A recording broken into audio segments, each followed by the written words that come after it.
तीसरे दिन विपक्ष ने सरकार को घेरना जारी रखा। सपा विधायक अमिताभ वाजपेयी ने कहा कि सरकार का डॉक्यूमेंट विजन जनता को गुमराह करने और मुद्दों से भटकाने के लिए पेश किया गया है। हमारे संवाददाता कविश जैदी से बातचीत में उन्होंने सरकार की नीतियों पर कड़ी आपत्ति जताई। इसमें हम लोग सदन में रोज नए मुद्दे पर चर्चा करें, बस सरकार हमारे मुद्दों पर चर्चा करने के बजाय, सरकार जनता की दुख तकलीफ के मुद्दों पर चर्चा करने के बजाय अपना कोई डॉक्यूमेंट लेकर के आ रही जिसके बारे में किसी को नहीं पता है।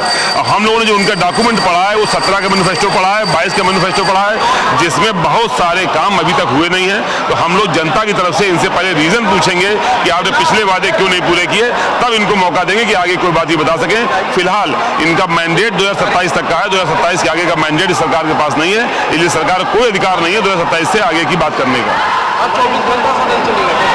रहेगी समाजवादी पार्टी उसमें और हर मौके पर उनकी सरकारी गलत नीतियों का विरोध करने का काम करेंगे। आज मानसून सत्र का तीसरा दिन है, 2 दिन लगातार स्थगित रहा है, आज तीसरा दिन है। आज सदन 24 घंटे तक चलेगा और हमारे साथ बात करने के लिए समाजवादी पार्टी के विधायक से अमिताभ वाजपेयी जी, आज जो सदन 24 घंटे चलेगा उस पर आपकी क्या प्रतिक्रिया? पहले ये सदन तो 6 घंटे रोज के हिसाब से 4-5 दिन चल सकता था, पूरे हफ्ते चल सकता था। पर सरकार की जो इंटरेस्ट है वो सदन चलाने में नहीं है, वो जनता की समस्याओं पर चर्चा करने में नहीं है, ज्वलन समस्याओं पर बात करने में नहीं है।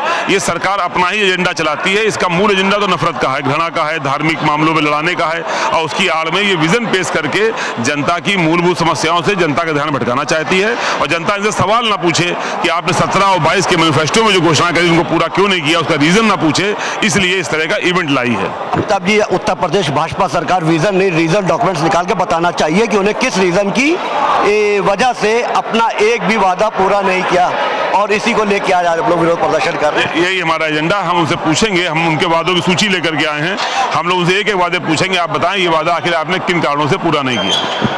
सरकार का कहना है समाजवादी पार्टी लगातार सिर्फ हंगामा करके, उनके पास कोई भी मुद्दे नहीं है, मुद्दों से बचने के लिए लगातार से सदन में हंगामा करके सदन को बाधित करते हैं। उस पर आपका क्या कहना है? क्या आप कह सकते हैं कि जो बाढ़ में लोग स्थापित हुए उनका अच्छा इंतजाम हो गया है?